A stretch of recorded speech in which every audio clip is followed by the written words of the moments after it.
para o tempo do fim. A gente vai anotar que vários momentos ele explica alguma coisa e aí ele volta na história vários momentos para recontar essa história com mais detalhes. Então a gente vai ver durante o capítulo 1 aqui que a gente vai estudar hoje, e em todo o livro do Apocalipse esses itens se repetem. A gente sabe também que o Apocalipse foi escrito em símbolos. Um dos símbolos, por exemplo, são candeeiros, que são como se fossem castiçais, né, com velas, lâmpadas. Ele fala de estrelas, fala de bestas, de animais, um animal que surge da terra, um animal que se levanta do mar. A gente vai ver no estudo desse livro o que significa esses símbolos. Será que o Apocalipse é um livro selado, que ninguém consegue entender, que é necessário uma inspiração divina, em sonho, uma visão, algo do tipo, ou já está revelado na própria palavra de Deus? A gente vai ver que a própria Bíblia se auto-interpreta, como eu coloquei aqui. E a gente vai ver vários paralelos, principalmente em Daniel e Apocalipse, que eles usam muito essa linguagem de símbolos para mostrar uma verdade para o tempo do fim. As profecias bíblicas mostram que Deus está no controle de toda a situação mundial. E a gente pensa assim, para que servem as profecias, né? Será que Deus está se mostrando que ele é sabedor do fim desde o princípio? Será que é a profecia para a gente ficar se vangloriando que a gente é cristão, a gente sabe o que vai acontecer? Mas na Bíblia as profecias servem para mostrar que Deus está no controle. É para isso que servem as profecias.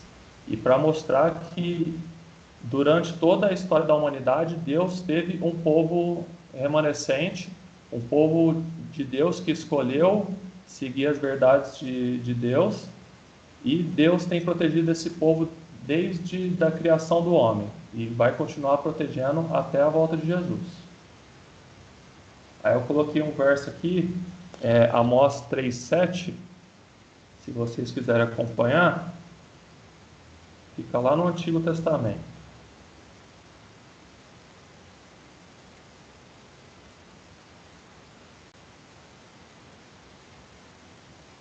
Um pouco antes de Mateus, bem no finzinho do Antigo Testamento.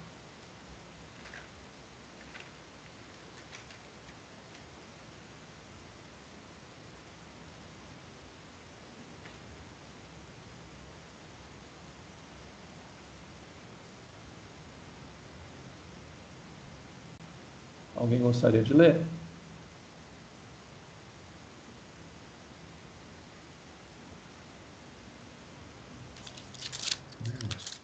Pode ler? Pode ler, Leide. Amós 3, verso 7. Certamente o Senhor Deus não fará coisa alguma sem primeiro revelar o seu segredo aos seus servos, os profetas. Então, esse verso aqui vem mostrar que Deus, tudo que Deus faz, Ele já revelou primeiramente para os seus servos, os profetas. Então, a gente brinca até que o Apocalipse é um spoiler do que vai acontecer nos fins dos tempos, né? A gente já sabe tudo que vai acontecer, porque Apocalipse já revela. A gente vai ver nesse estudo que já revela que vai ter o que vai acontecer, as guerras que vão ter entre as nações, o que vai acontecer com o povo de Deus, o que não vai, se o povo de Deus vai ser protegido ou não. Tudo já está revelado pelos profetas, com a inspiração divina. E o último tópico que eu coloquei aqui sobre o estilo literário é que Jesus, o último tópico e mais importante, né, é que Jesus é o personagem central do Apocalipse. Todo o capítulo do Apocalipse foca na figura de Jesus e como ele está trabalhando no plano de salvação. Tudo que ele faz para interceder pelo povo de Deus, para salvar o povo de Deus, para vir resgatar o povo de Deus e levar esse povo que aceitou as verdades de Deus com ele para o céu. Jesus disse assim, que ele vai preparar lugar para a gente, e quando ele voltar, ele vai nos levar para ele mesmo. Então, o desejo de Deus, o desejo que é mostrado em Apocalipse, é que Jesus quer morar conosco onde Ele estiver. Onde Ele estiver, Ele quer que a gente esteja. Porque o ser humano foi criado para um íntimo relacionamento com Deus. O pecado trouxe essa divisão. Hoje a gente não vê Deus face a face. A gente não conversa face a face com Deus. Porque o pecado trouxe essa separação. A gente vai ver em Apocalipse que é uma carta de amor de Jesus, querendo mostrar que está protegendo o seu povo, que vai voltar nessa terra e vai buscar o povo de Deus, vai levar aqueles que escolheram, que ansiaram pela sua vinda, né? Ele vai levar esse povo para morar aonde que ele está morando hoje, nos céus, e a gente vai ver num segundo momento que ele vai morar com a gente na terra também. Ô, Toninho, Pode falar. só fazendo uma contribuição, nos evangelhos, 4 evangelhos, a gente vê Jesus no tempo que ele viveu aqui no planeta Terra, né? Porque ele encarnou e viveu aqui os seus 33 anos aproximadamente. O Apocalipse mostra a existência de Jesus no céu, que ele sempre existiu, que ele antes, né, o que ele fazia antes dele vir a essa terra, dar a sua vida por nós, que ele sempre existiu, e o que ele faz hoje, depois de que ele já foi ressuscitado, o que ele está fazendo no céu hoje, e o que ele vai fazer para concluir o plano da salvação e por toda a eternidade. Então a gente pode dizer que os 4 evangelhos contam a vida de Jesus enquanto ele pisava na terra, e o Apocalipse conta a vida de Jesus no céu. Exatamente. A Bíblia, desde Gênesis até o Apocalipse, é a história de Deus querendo reconectar com o povo. Esse elo perdido, essa ligação que a gente tem de falar face a face com Deus, que eu comentei sobre por causa do pecado. A Bíblia inteira é a história de Deus fazendo tudo para o homem voltar a esse relacionamento, a essa comunhão diária a todo momento com Deus. Teve um pastor, ou bispo, sei lá, que foi questionado sobre Apocalipse 13, falando sobre essa questão de a Bíblia poder ser interpretada ou não. Aí foi questionado sobre o Apocalipse 13. Ele falou: é impossível interpretar Apocalipse 13. Mas a gente sabe que não é. Apocalipse significa revelação. Então a gente tem que estudar, se aprofundar para poder entender o que está sendo dito. E o que fala em Apocalipse 13? É justamente um assunto delicado. A besta que emerge do mar, a besta que emerge da terra. Aí são assuntos bem delicados e que tem que ter muito contexto para poder interpretar. Tem muitos Tem gente até que né? interpreta, que fala sobre, não pode morar na praia porque a besta vai sair do mar. Aí, tipo, não é uma coisa muito literal, mas não é assim que tem que ser interpretada. Aí tem que ser um grande estudo. Por isso que É muita só isso gente mesmo. fala, por isso que muita gente fala que esse é um livro selado, né, que a gente não consegue entender. Justamente por causa desses símbolos, dessas figuras de linguagem que o escritor do Apocalipse fez, inspirado pelo Espírito Santo. Ele colocou várias figuras, né? E aí muita gente fala que a gente não consegue entender. Mas hoje mesmo a gente vai ver que o próprio Apocalipse, a própria Bíblia, ela dá o significado desses símbolos. Não está meramente lançado ali a besta ou as estrelas. A própria Bíblia explica o que são esses símbolos. A gente vai ver hoje. Então, como que o Apocalipse chegou até nós? A própria palavra Apocalipse quer dizer revelação.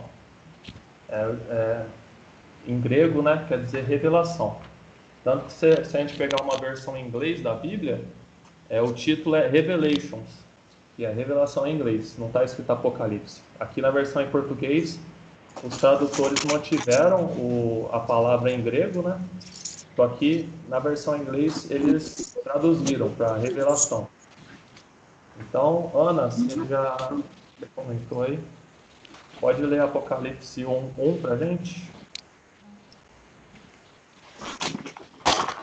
Apocalipse 1? Isso, 1 e 2. Todo mundo pode abrir em Apocalipse, capítulo 1. Tá lá, é o último livro da Bíblia. Posso ler? Todo mundo Esperar o achou? povo achar? Vamos dar mais um minutinho. Pode ler Apocalipse 1, verso 1 e 2.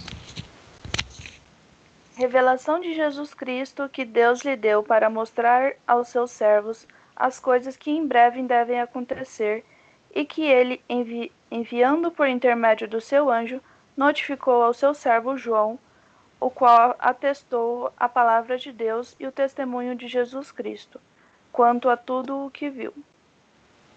Então, a gente pode ver aí na tela, né? Tá grifado alguns termos que a gente vai entender o que está escrito aqui. Então, as 4 primeiras palavras já revelam que é uma revelação de Jesus Cristo. Não tem nada de indecifrável no Apocalipse, não tem nada de mistério. O próprio título é uma revelação de Jesus Cristo. E aqui, esse termo, revelação de Jesus Cristo, a gente pode aplicar de duas formas. É uma revelação que Jesus Cristo deu a João e posteriormente a nós também, e é a revelação da pessoa de Jesus Cristo.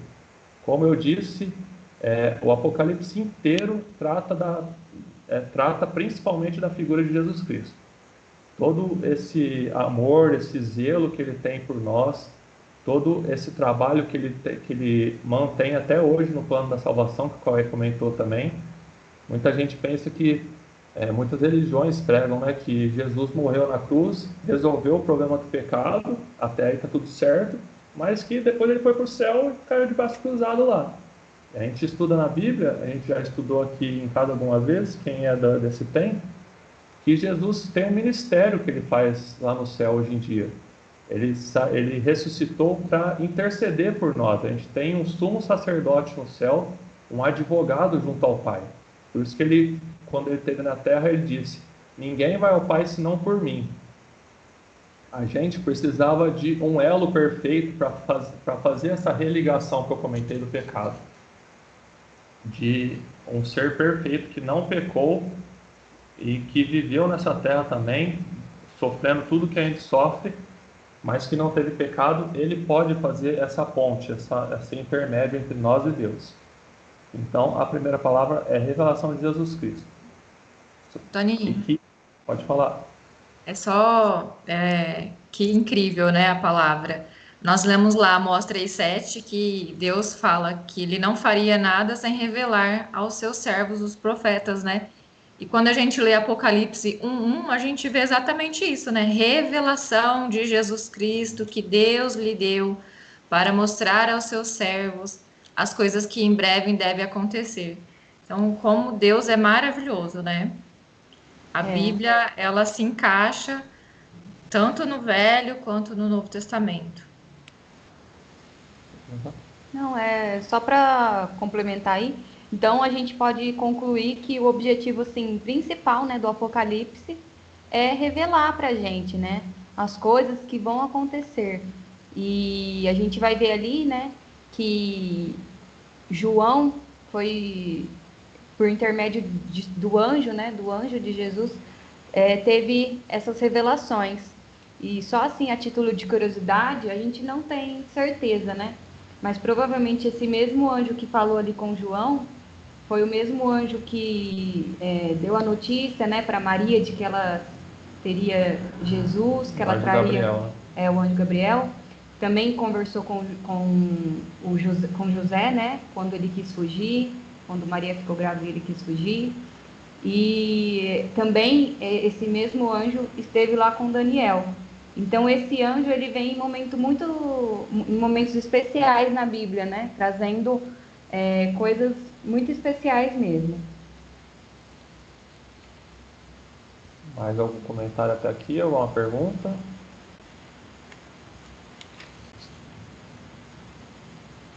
Então eu vou seguir aqui para o próximo. Como a gente já disse, é a revelação do próprio Deus. Jesus Cristo é Deus na pele humana, né? Então, Cauê, lê para a gente Apocalipse 1, verso 8, por favor. Apocalipse 1, verso 8, diz assim: Eu sou o Alfa e o Ômega, diz o Senhor Deus, aquele que é, que era e o que há de vir, o Todo-Poderoso. Aqui ele fala que ele é o alfa e o ômega, né? A primeira e a última letra do alfabeto grego. Ou seja, ele é o princípio e o fim, ele é o Todo-Poderoso, aquele que era, que é e que há de vir. Eu coloquei aqui alguns paralelos. Como eu disse, Apocalipse tem que ser estudado com o livro de Daniel. Então a gente pode abrir lá em Daniel capítulo 7, que a gente vai ver uma descrição bem parecida da visão que Daniel teve.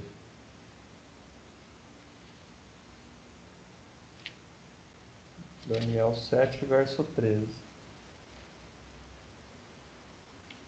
Norma tá aí?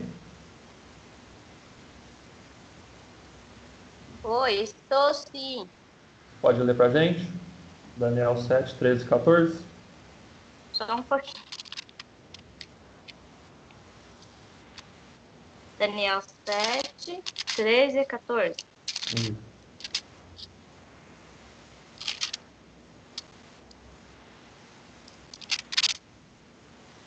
Vamos lá. Eu estava olhando nas minhas visões da noite, e eis que vinha com as nuvens do céu, um como filho do homem, e dirigiu-se ao ancião de dias, e o fizeram chegar até ele. Foi-lhe dado domínio e glória, e o reino para que os povos, nações e homens de todas as línguas o servissem.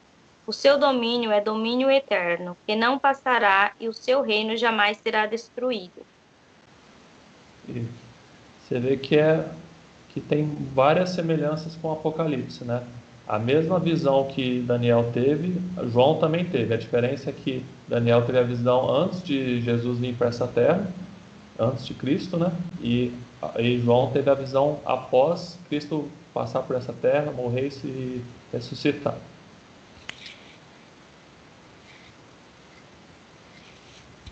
Apocalipse é um livro para os nossos dias. Josi.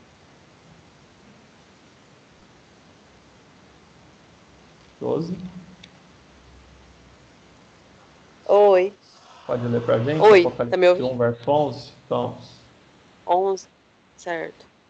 Que dizia: O que vês, escreve-o num livro e envia-o às 7 igrejas que estão na Ásia, a Éfeso, a Esmirna, e a Pérgamo, e a Tiatira, e a Sardo, e a Filadélfia, e a Laodiceia. Agora lê para a gente o 19 também, por favor. 19.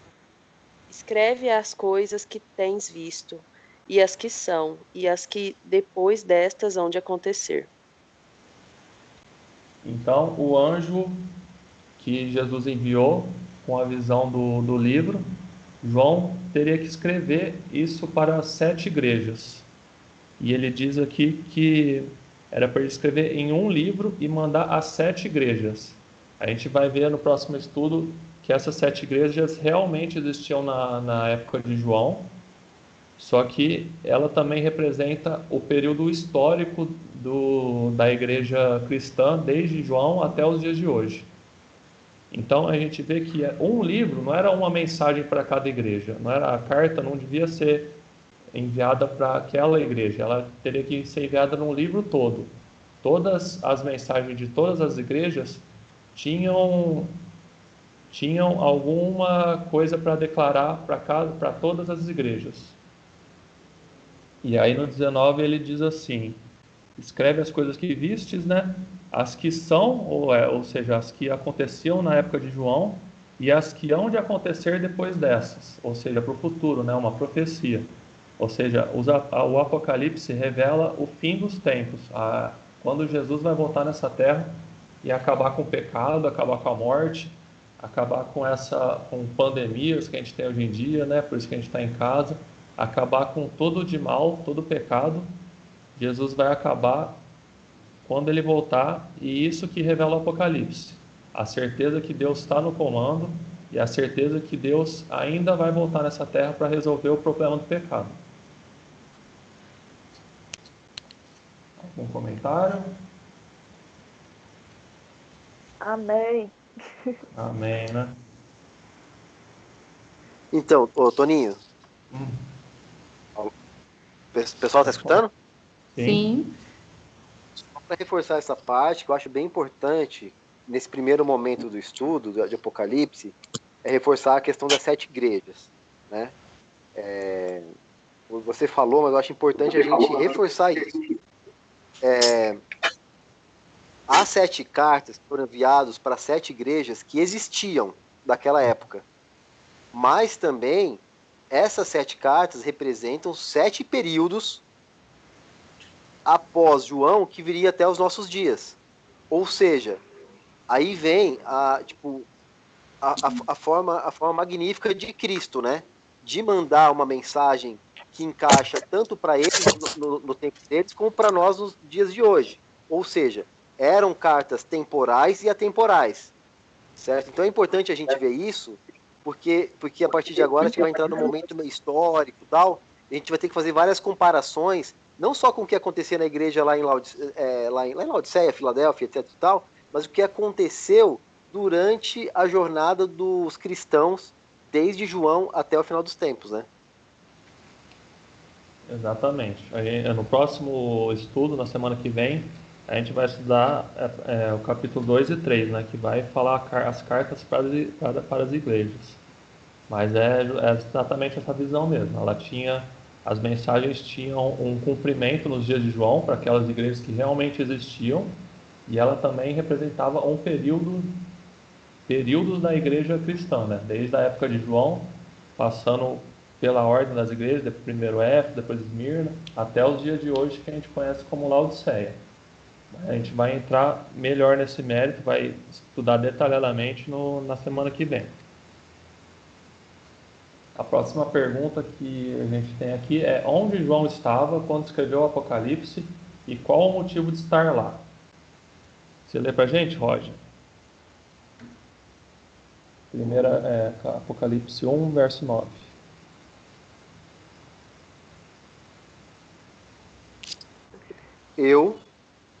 Pode ler? Sim. Pode ler?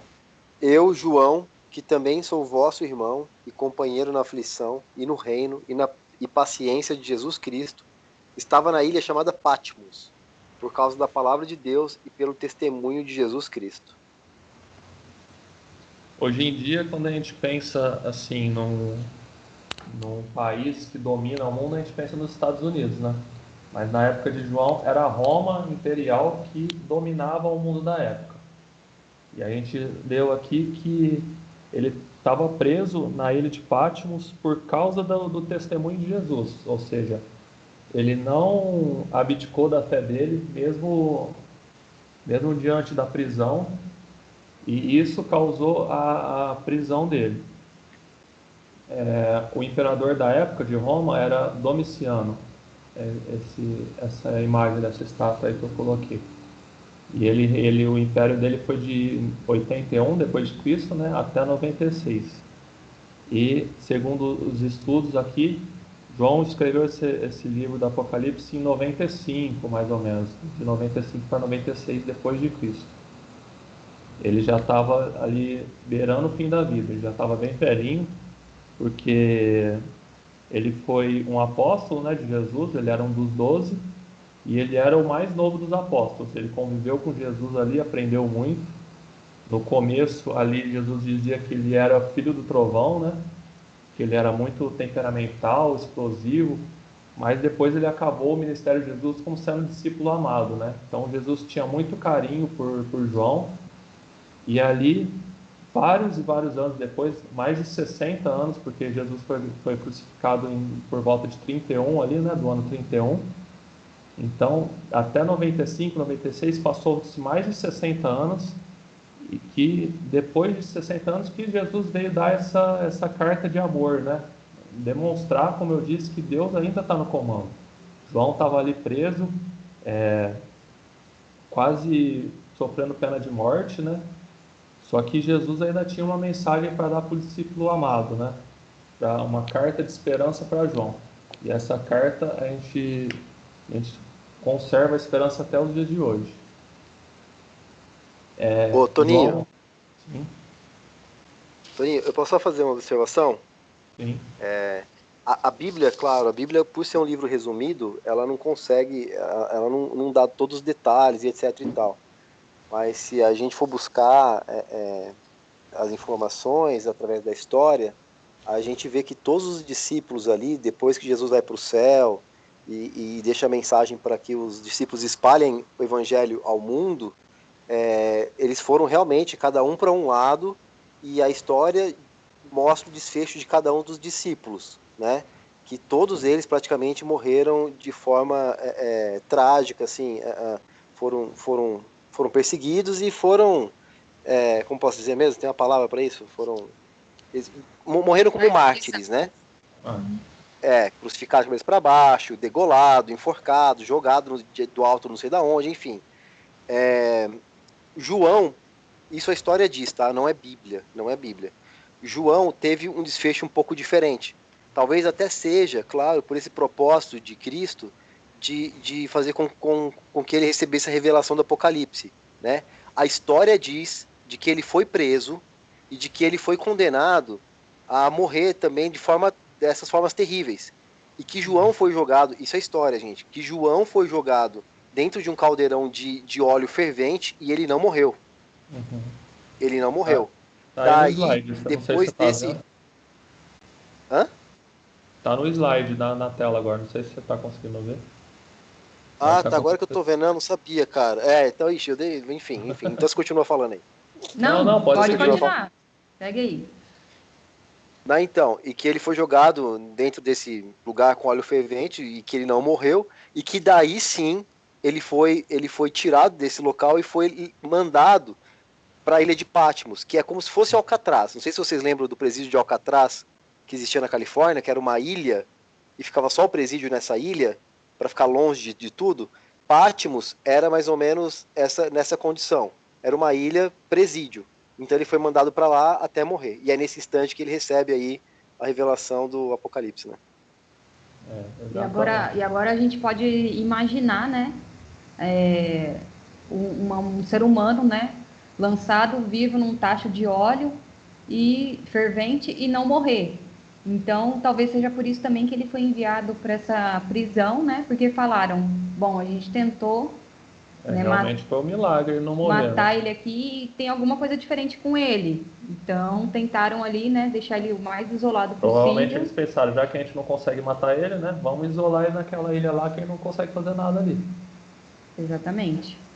E ali ele ficou, e foi nesse local, nessa prisão em Patmos, que ele recebeu essas visões todas e escreveu esse livro do Apocalipse. Aí tem uma foto da ilha de Patmos hoje em dia, né? Naquela época de João não era tão habitada assim com essas construções. Era uma ilha completamente deserta. Mas é uma foto aí pra gente dar uma olhada. Próxima pergunta. Em que dia João recebeu a primeira visão? Quem que não leu? Acho que é Jocasta. Jocasta, tá aí?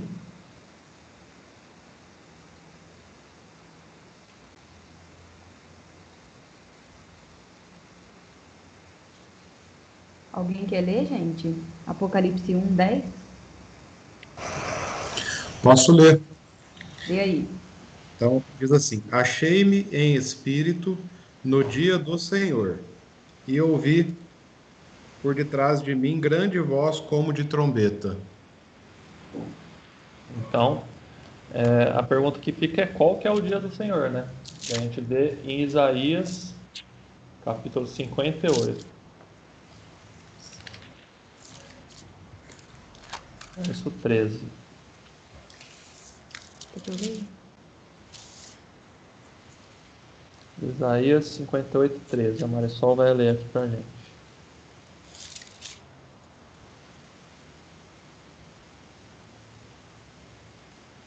Dá um tempinho aí só para o pessoal achar. Isaías está ali perto de Salmos. Então eu vou ler.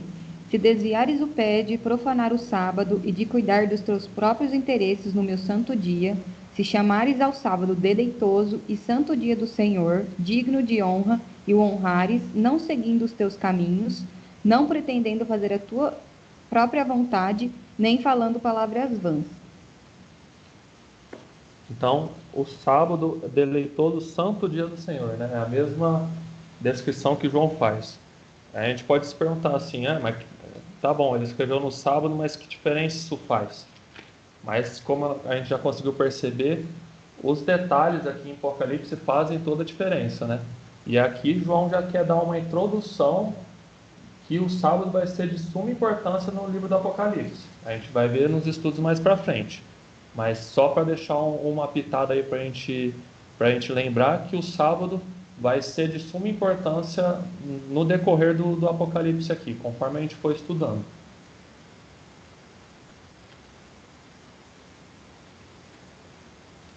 Perguntas, comentários? Pessoal, quem tiver dúvida, fica à vontade para perguntar, para contribuir com alguma informação, tirar dúvida, fiquem à vontade. Doutorinho, se me permite, só queria ler Números 12, verso 6. Sim, vamos lá. Que também Números diz... lá no comecinho da Bíblia. É o 4º livro da Bíblia.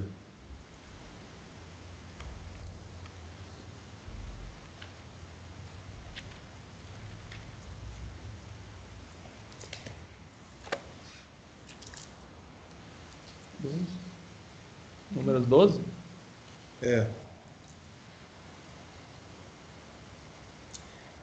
Diz que, né? Diz assim, né? Então disse: ouve agora as minhas palavras.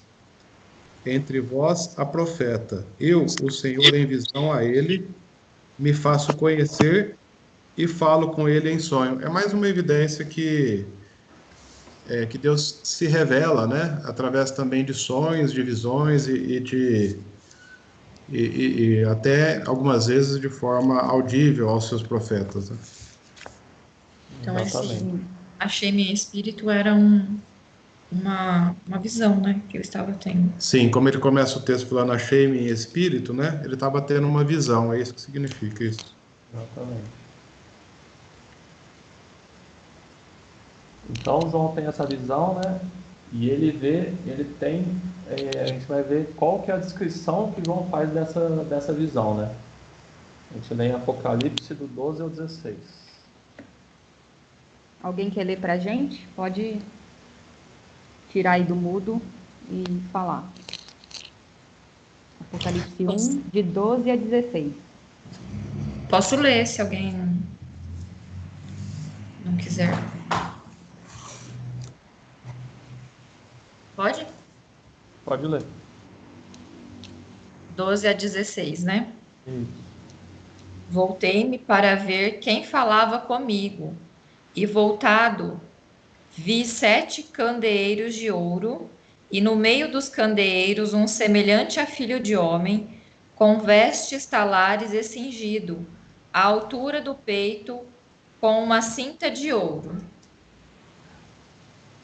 A sua cabeça e cabelos eram brancos como a alva lã, como neve, os olhos como chama de fogo, os pés semelhantes ao bronze polido, como que refinado numa fornalha, a voz como voz de muitas águas. Tinha na mão direita 7 estrelas, e da boca saía-lhe uma afiada espada de 2 gumes. O seu rosto brilhava como o sol na sua força. Então aqui João dá a descrição de Jesus que ele teve, né?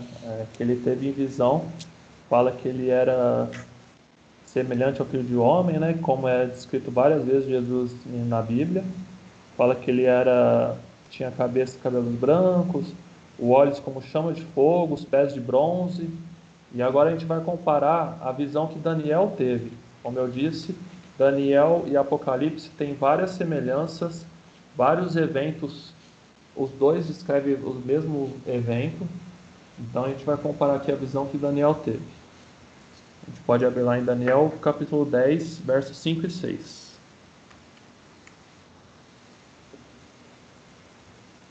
Se alguém quiser deixar marcado aí o livro de Daniel, porque a gente vai sempre estar voltando nele.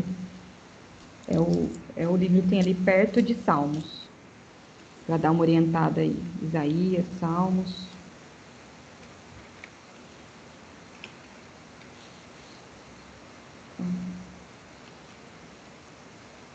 A Jana está aí com a gente? Se quiser ler, Jana. Oi, tô sim. Você está em Peraí Daniel que minha 10? folha. Tá bom. Tô, mas você acredita que a minha folha tá grudada? Ah, grudei. Não consegui abrir a folha no capítulo 10. Achei. Do 5 ao 6. Isso, lê para gente o 5 e o 6. Ah, peraí. Quando, de repente, levantei os olhos e vi, era um homem vestido de linho, e tendo na cintura um cinturão de ouro puro. O seu corpo era como pedra preciosa, e o seu rosto como relâmpago. Seus olhos eram como lâmpadas acesas, e seus braços e pernas tinham o brilho do bronze polido. Sua voz parecia o clamor de grande multidão. Isso. Então, essa é a visão que João teve, né? De Jesus glorificado, no seu corpo glorificado. Quando Jesus morre e ressuscita, passam alguns dias e ele sobe aos céus para ter o sacrifício aceito por Deus Pai, né? E aí sim ele tem o corpo glorificado.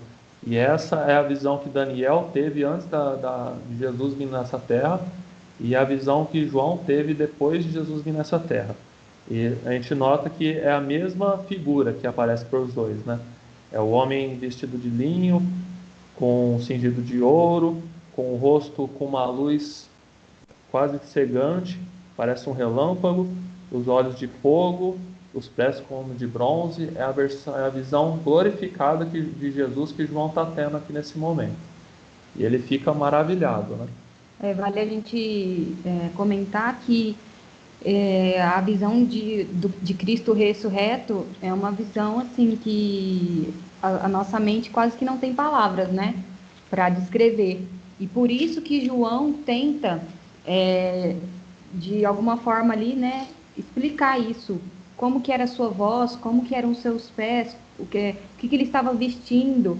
Ele usava coisas, né, vamos dizer assim, do seu cotidiano, de coisas que era conhecido, né, para tentar explicar, porque realmente é uma coisa que eu acho que ele deve ter ficado ali sem palavras, entendeu? E aí ele usou tudo isso que a gente leu nesses versículos.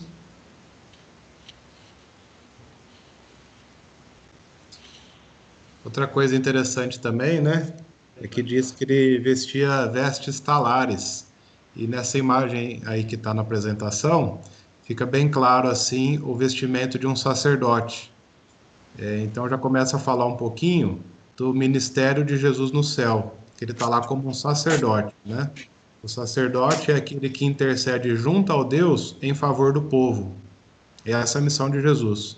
Por isso que quando oramos, terminamos a oração dizendo em nome de Jesus. Porque ele pega a nossa oração e intercede junto a Deus, no nome dele, mas em nosso favor. Exatamente. Então, nessa visão que João teve aqui, ele fala que ele viu, já começa alguns símbolos aqui, né? Ele viu um candeeiro e o Filho do Homem andar no meio desse candeeiro, né? Quem lembra do estudo do santuário aqui em casa vai lembrar desse candeeiro. Que ali no lugar santo tinha o candeeiro, a mesa com os pães da propiciação, né? São símbolos ali que João traz da visão do santuário terrestre. E a gente vai entender aqui agora o significado desses elementos. Como eu disse, a própria Bíblia vai dizer o que são esses símbolos, né? Não sou eu que vou dar a explicação, não é o Cauê, não é ninguém. A própria Bíblia vai se explicar. A gente vai ler Apocalipse 1, verso 20. Jocasta, tá aí?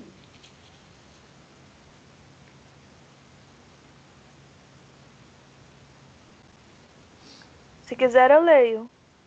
Lê pra gente, Ana. Apocalipse 1, 20. Só uma observação. A Jocasta colocou no grupo que ela colocou de novo, que ela não consegue mandar áudio. Tá? Ah, beleza. Ela tá escutando, não Não consegue mandar áudio. Beleza, valeu. Então lê pra gente, Ana. Tá. Quanto ao mistério das 7 estrelas que viste na minha mão direita e aos 7 candeeiros de ouro, as 7 estrelas são os anjos das 7 igrejas, e os 7 candeeiros são as 7 igrejas. Tá, os dois significam 7 igrejas. Não, as 7 estrelas são os Os anjos, né? anjos E os e as 7 outras são candeeiros são as igrejas. 7 igrejas. Isso. Então, a própria Bíblia aqui começa a dar o significado, né? A gente vai, como eu disse, estudar as 7 igrejas no próximo estudo. E aqui, o candeeiro que João viu na primeira visão representa as 7 igrejas. E aqui na visão, Jesus, o Filho do Homem, né? Ele anda no meio desses candeeiros, né? Então, é o símbolo de Jesus intercedendo, como o Cauê bem explicou, em todas as épocas, em todo o tempo, desde João até os dias de hoje, Jesus está andando no meio do candeeiro, andando no meio das igrejas, tomando conta da sua igreja, né?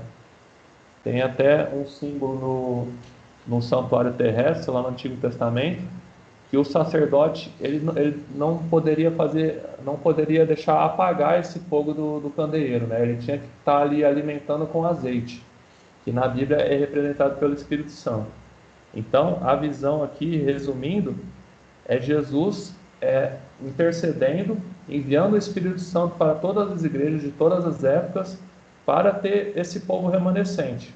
Como eu disse, em toda a história da humanidade, Deus tem um povo remanescente, que guarda seus mandamentos e que segue a vontade de Deus. Então, esse é o símbolo da visão.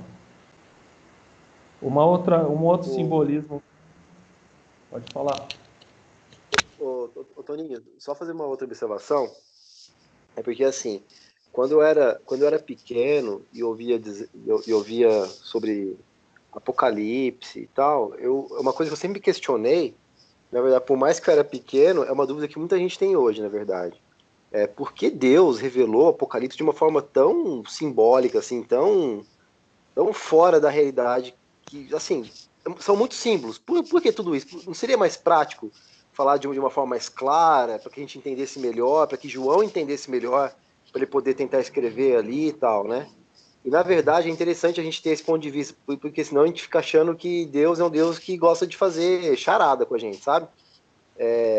Na verdade, João estava preso na ilha de Patmos e ele escrevia essas cartas. Automaticamente, ele era vigiado o tempo todo e os guardas romanos que cuidavam ali dos detentos, eles viam, claro, João tinha que escrever essas cartas e enviar para as igrejas, enviar para fora da ilha. Automaticamente, essas cartas passavam por uma verificação ali dos guardas, pelos responsáveis da prisão. E como eles viam que eram coisas totalmente sem sentido, eles mandavam. Se João escrevesse de forma clara, se João colocasse tudo aquilo que realmente era, essas cartas jamais chegariam nas nossas mãos hoje.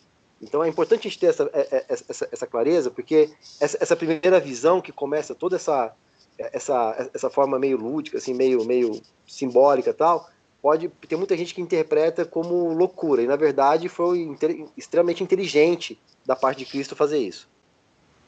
Exatamente. A gente tem que lembrar do contexto da época, né, que o povo de Deus sofria perseguição, e como você disse, todos os discípulos, todos os apóstolos morreram por causa do testemunho de Jesus, que eles não quiseram negar a fé, eles preferiram a morte do que negar a fé em Jesus.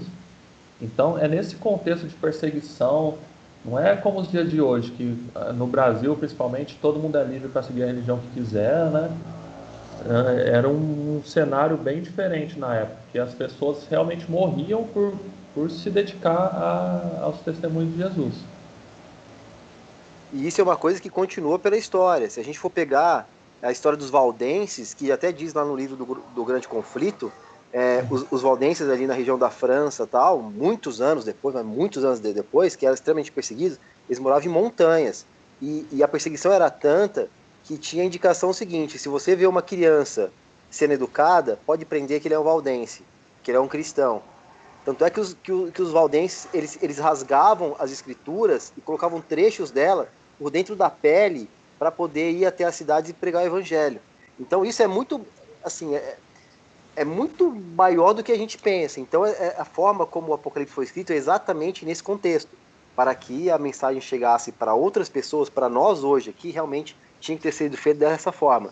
E de uma forma sobrenatural, Deus vai também, através do Espírito Santo, capacitar para que as pessoas que realmente estejam interessadas de coração aberto entendam toda essa mensagem. Quem busca estudar e compreender as mensagens, né? Mas, assim, não tem outra forma da Bíblia ter chegado até nós intacta, né? Com todos os significados, se não for um milagre de Deus, né? Porque pessoas morreram, pessoas negaram a sua vida, preferiram a morte do que a mensagem desse livro morrer, né? A gente vê por aí que é realmente um livro inspirado por Deus, porque senão não sobreviveria. Ninguém é louco assim de pensar, de propagar uma mensagem pelo preço da sua vida, se não acreditasse fielmente naquela mensagem, né? Um outro simbolismo que ele faz aqui, quando ele tem a visão, é falar que da boca de Jesus, né, semelhante ao Filho do Homem, saía uma afiada espada de 2 gumes. No versículo 16 de Apocalipse. No versículo 16 fala isso. A gente vai ver o significado dessa espada lá em Hebreus, capítulo 4. Um pouquinho para trás aí, tá a carta de Paulo aos Hebreus. O som sumiu de novo aqui. Aí é bem o versículo que você gosta agora. Ana, vai ler? Pode ler. Hebreus 4:12.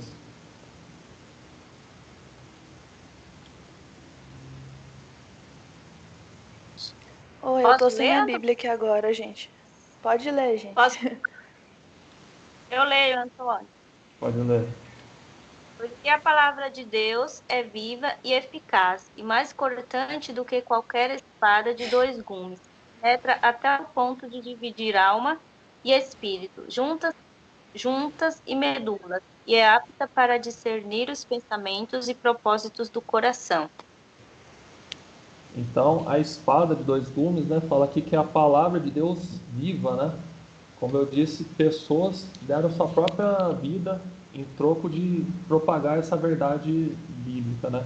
Essa palavra de Deus.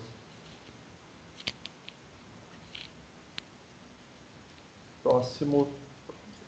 Toninho, só um comentário. E quando diz que a ponto de dividir alma e espírito, né? A Bíblia por várias vezes compara a palavra alma com coração e espírito com a mente. Então está querendo dizer assim, a ponto de dividir emoção e razão. A palavra de Deus é tão importante que ela consegue dividir emoção e razão, né? Tão poderosa. E a gente vê isso na vida de todo mundo que estuda a Bíblia. Você anda de uma forma a vida inteira, você estuda a Bíblia, passa a seguir conforme a Bíblia, e as pessoas olham e falam, nossa, aquela pessoa mudou completamente. Só a palavra de Deus tem esse poder para dividir emoção e razão, né? Que tem essa capacidade de transformação. Então é isso que quer dizer. Sei que já teve um debate, né, anterior a respeito disso, então aproveitando aqui para esclarecer. É o verso que a Jocasta mais gosta, que pena que ela não pode falar. O Cauê. Oi. É que cortou um pouquinho aqui pra gente. Você estava explicando aí da parte ao ponto de dividir alma e espírito. Falhou aqui pra gente, eu não consegui pegar a explicação. Você pode só repetir um pouquinho? Vou passar novamente. Tá me ouvindo bem agora? Sim. Todo mundo ouvindo? Estou dizendo que quando diz dividir alma e espírito, está se referindo em dividir emoções e razão. A palavra de Deus é poderosa a ponto de dividir a razão e a emoção. Ela é poderosa para gerar uma transformação em todo aquele que estuda e coloca em prática, a ponto das pessoas mudarem completamente o seu procedimento de vida. É isso que o texto está querendo dizer aqui, entendeu? Entendi, obrigada. Por nada. E é outro aspecto, Cauê, que para mim é a palavra de Deus, não tem como não ser. Porque você pode pegar qualquer livro, o livro mais bem escrito do mundo, um livro mais bonito, que ele não tem a capacidade de mudar a vida de uma pessoa. Você pega pessoas que eram assassinos, eram ladrão, E elas, depois que conheceram a mensagem da Bíblia, elas tiveram a vida transformada. É o único livro na história capaz de fazer isso. É verdade. É justamente isso que o verso vem trazer, que você explicou muito bem. Uma vez eu vi uma vez eu vi uma entrevista de um político, nada a ver com o assunto, mas o contexto vocês vão entender. Uma entrevista de um político que ele foi questionado, era um debate, na verdade. Ele foi questionado sobre, porque ele defendia que as igrejas não deveriam pagar impostos, né? E esse é um debate desde sempre. E ele foi perguntado sobre isso, e a resposta dele foi fenomenal. E aí vem o que eu quero que vocês entendam, assim, para poder encaixar aqui no que a gente está falando. De como a mensagem de Deus é poderosíssima, né? Ele falou assim que, independente das igrejas, o trabalho que Cristo faz através das igrejas alcança lugares e transforma pessoas que o Estado, que as prefeituras, que o poder político jamais fariam. Transforma drogados, transforma ladrões. Nenhum político no mundo tem esse poder de fazer. Então, por isso ele era a favor que as igrejas não pagassem impostos, pela transformação que ela causava nas pessoas. É verdade. Muito bom. Muito bom. Então, para continuar aqui, a próxima pergunta é: qual foi a reação de João diante dessa visão que ele teve de Jesus? O Rodney pode ler para a gente. Capítulo 1, verso 17 e 18.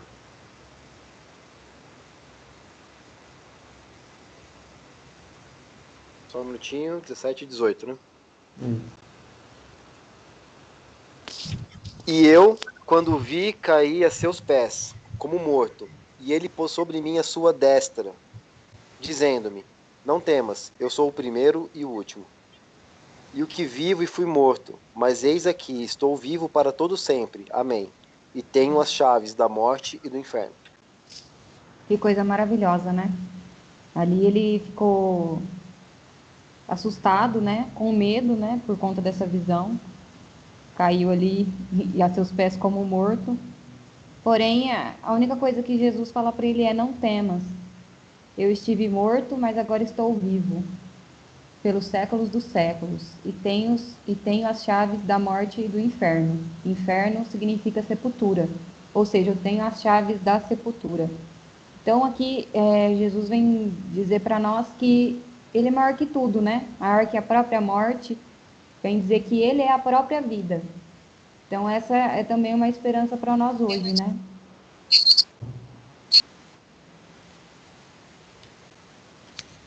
Fico imaginando, né, a reação que João teve, né?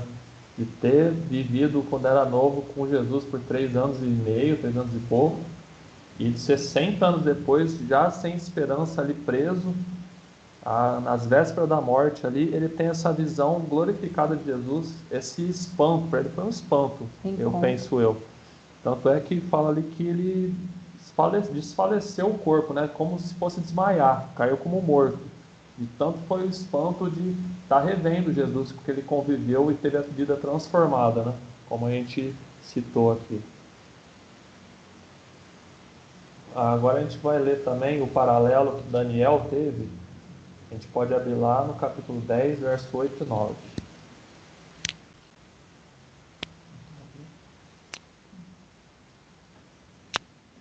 A Marisol vai ler aqui. Daniel 10, verso 8 e 9. Alguém quer ler, gente? Tem bastante gente aí, tem 15 pessoas. Se alguém quiser ler.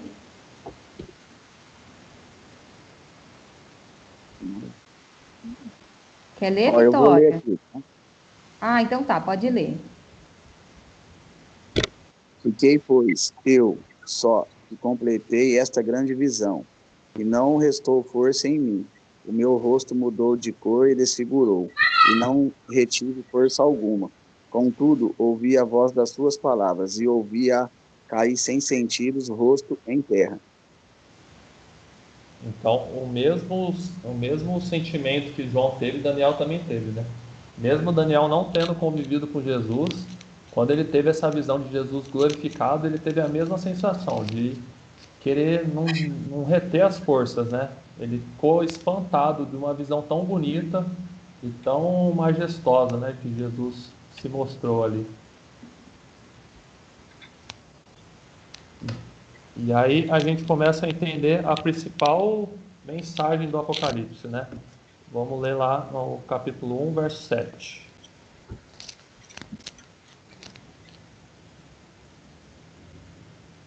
Apocalipse Tá me 1, ouvindo? verso... Sim, pode ler. Então, deixa eu ler.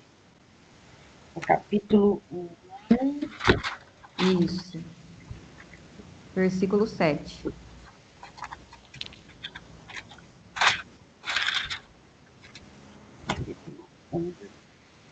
Eis que vem com as nuvens, e todo olho o verá, até quantos ultrapassaram. E todas as tribos da terra se lamentarão sobre ele, certamente. Amém. Amém. Agora a gente vai ler também Daniel 7, verso 13 e 14. Não, falhou, não ouvi. 7. 7, 13 e 14. Do livro de Daniel. Daniel. Ixi. Tá picando a conversa, eu não consigo entender o que você fala. 7, 13, 14. Tá, vi aqui. Isso, Daniel. Agora fica mais difícil, porque eu não consigo achar. Perto ali de Salmos, de Isaías. Daniel 7. 13 e 14. Então, vamos lá. Eu estava olhando nas minhas visões da noite, e eis que vinha com as nuvens do céu como o filho do homem, e dirigiu-se ao ancião de dias, e o fizeram chegar até ele. Foi-lhe dado domínio e glória e o reino para que os povos, nações e homens de todas as línguas o servissem. O seu domínio é domínio eterno, que não passará, e o seu reino jamais será destruído. Então, esses 3 versos aqui respondem muitas perguntas que muitos têm. A primeira é, como que Jesus vai voltar? Aqui diz que ele vai voltar nas nuvens do céu e todo olho verá. Vai ser um evento assim, mundial, é um milagre que Jesus vai fazer, que todas as pessoas vão conseguir ver ao mesmo tempo. Vai ser um evento inexplicável. Todas as pessoas vão ver ao mesmo tempo, porque vão contemplar a majestade de Jesus e vão ver que depois daquilo vai ter chegado ao fim, né? Como diz aqui, que o reino vai ser eterno e nunca passará. Essa é a bendita esperança que João teve quando estava preso ali, e é a mensagem do Apocalipse até os dias de hoje. A grande esperança da volta de Jesus. E aí sim terminar com todo o mal, todo o pecado e reinar num mundo sem pecado, onde Jesus vai reinar por toda a eternidade. Toninho, vai ser um evento visível e audível extraordinário, né? Você imagina, se Jesus é o Criador de todas as coisas, como está registrado lá no livro de Gênesis capítulo 1 e no Evangelho de João capítulo 1, ele criou o sol. A gente não consegue olhar o sol a olho nu. A gente queima a vista, né? E o sol, ele ilumina ao mesmo tempo metade do planeta Terra. Então, assim, não existe dificuldade nenhuma para o Criador do universo, com a sua glória tremenda, ao vir a sua glória rodear por toda a Terra e, ao mesmo tempo, todos conseguirem ver o Criador chegando para buscar os seus filhos, cumprindo aquela promessa de João 14, 1-3, né? Que diz que ele está preparando um lugar no céu para todos nós, e assim, quando tiver tudo preparado, ele vem para nos buscar. Então, eu fico imaginando que coisa maravilhosa que vai ser esse dia, assim. Nossa, vai ser tremendo. Exatamente. E o livro do Apocalipse, ele vem para dar mais detalhes, né? De tudo que vai acontecer até finalmente chegar nessa parte, né? Que é a volta de Jesus, igual estamos vendo aí na imagem. Então, a gente vai ver, né? Muitas coisas ainda que vão apontar fatos, né? Coisas que vão acontecer um pouco antes da volta de Jesus. E estudando, a gente vê que muitas coisas, né, que estamos realmente vivendo agora, presenciando com os nossos olhos, já são esses sinais tão claros. Então, o livro do Apocalipse, ele também vai nos trazer muitas revelações para que a gente possa não sentir medo, né? Porque, igual a gente comentou ali no começo, quando a gente pensa em Apocalipse, as pessoas já pensam em desastres, tristeza, né? A Hollywood colocou isso muito forte na nossa cabeça, né? Através de filmes e tudo mais. Porém, não se deixe enganar. Assim como João disse ali, assim como Jesus, né, disse ali na visão para João, não tenha medo. Eu estive morto e eu ressuscitei, eu estou vivo e eu tenho todo o controle da situação. Então, o Apocalipse ele vem para nós como uma carta de calma, né? Para que a gente não tenha medo, uma carta de descanso. Descansarmos naquele que é o Criador e que é também o nosso Salvador. Eu queria ler mais um verso que fala da volta de Jesus, só para complementar. Manda. 1 Tessalonicenses, no capítulo 4, nos versos 16 e 17, fala assim: Porquanto o Senhor mesmo, dada a sua palavra de ordem, ouvida a voz do arcanjo e ressoada a trombeta de Deus, porque a gente vai falar muito, né, em Apocalipse, arcanjo, anjo, trombeta, né, céus, a volta de Jesus, né? Então diz assim: e ressoada a trombeta de Deus, descerá dos céus, e os mortos em Cristo ressuscitarão primeiro. Depois nós, os vivos, os que ficarmos, seremos arrebatados juntamente com eles, entre nuvens para o encontro do Senhor nos ares. E assim estaremos para sempre com o Senhor. E os nossos amigos, né, que estão começando o estudo hoje conosco, se tiver alguma dúvida sobre esse assunto da volta de Jesus, pode nos chamar depois também, né? Em particular, que a gente pode conduzir mais textos bíblicos, né? Porque nós vamos falar muito sobre isso, né? No decorrer do estudo, para que consiga acompanhar bem. Exatamente. Eu ia comentar sobre o que a Mari falou, né? A mensagem do Apocalipse, que ela é uma mensagem de esperança, né, pra gente. Imagina João ali no momento em que ele estava passando por uma perseguição, né? E na situação que ele se encontrava, Jesus se revela para ele e mostra o fim, né? Onde Deus triunfa, né? Onde Jesus triunfa sobre o mal. E a gente tem essa certeza, porque já foi revelado, né, que Jesus vence o mal, né? Ele venceu na cruz e agora ele vai completar aí essa obra que ele começou, né?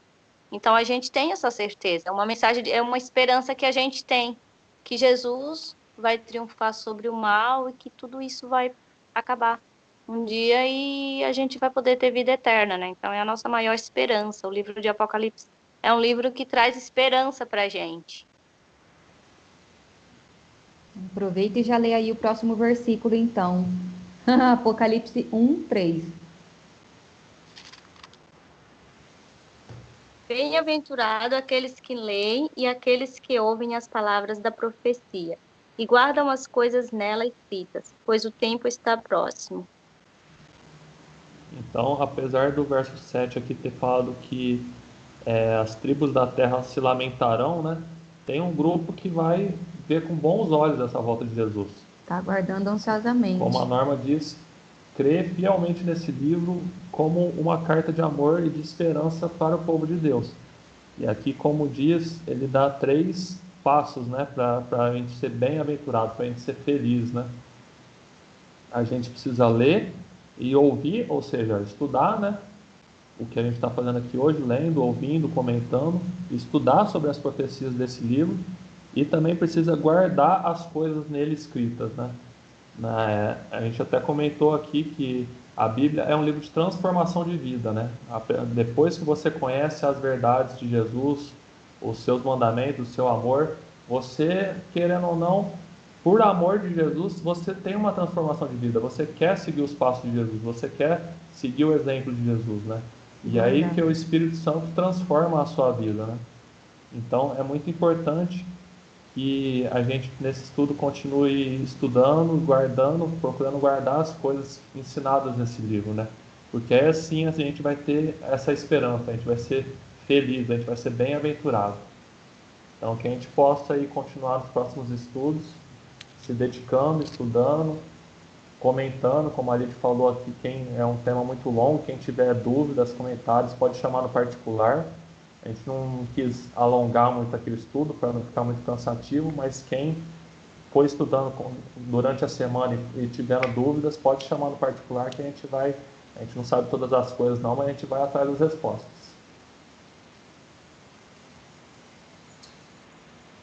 Toninho, da minha parte é isso. Só queria dar um recado para todos os nossos amigos que estão conosco aqui, né? Que o estudo de hoje é só o começo, né, Toninho? O livro do Apocalipse, ele vai chegando no ápice conforme você vai avançando ele. E cada capítulo que você avança, ele é mais interessante. E o próximo mais interessante ainda. Então, faço um apelo para que todos perseverem no estudo junto com a gente, que vai ser uma bênção para todos nós. Esse verso que o Toninho leu, né, diz que a gente tem uma bênção especial quando a gente lê e estuda o livro do Apocalipse. Então vamos perseverar. Esse é o meu apelo aqui para todos, para que a gente juntos possamos ser felizes e entender o recado de Deus para nós e as suas orientações para a nossa felicidade.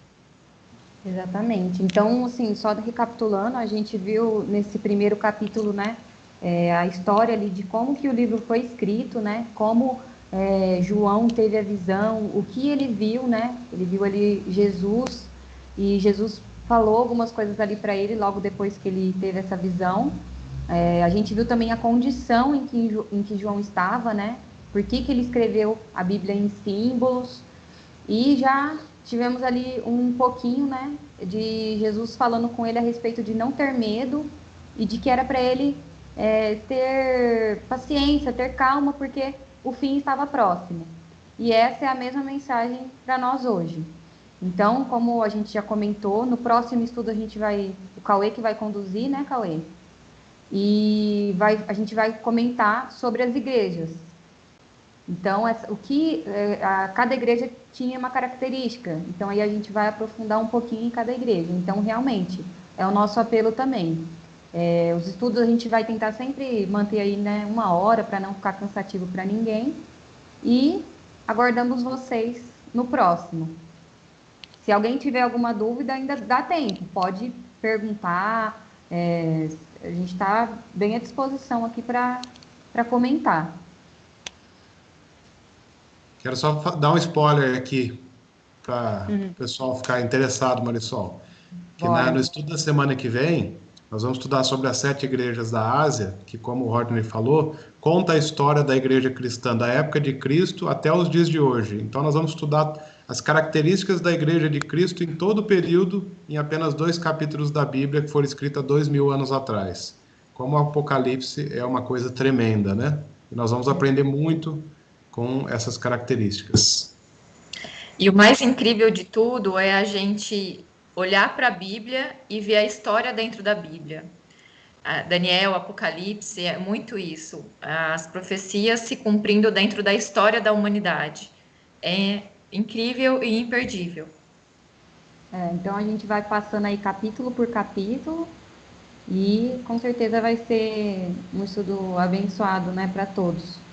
Conhecer essas revelações, né, que Jesus quer tanto que a gente conheça e que possamos encher o nosso coração de esperança. Amém. Amém. Então a gente já vai finalizando aqui, mas se alguém tiver alguma pergunta, pode depois colocar aí na roda para a gente tentar responder durante a semana.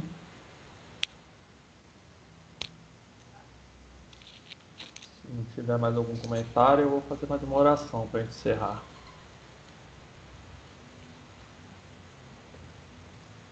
Vamos orar então. Feche seus olhos. Querido Deus, nosso Pai, obrigado por essa carta de amor revelada por João, através de Jesus. Obrigado porque nos dias de hoje, em meio a tantas doenças, tantas guerras, a gente tem uma carta de esperança. A gente pode aguardar a volta de Jesus para solucionar todos os nossos problemas, Pai. Nos guie por esse estudo, nos faça conhecer a sua vontade e nos dê o entendimento através do Espírito Santo. Esteja com todos nesse sábado, esteja também com as pessoas que não puderam participar. É o que eu te peço em nome de Jesus. Amém. Amém. Amém. Boa noite a todos.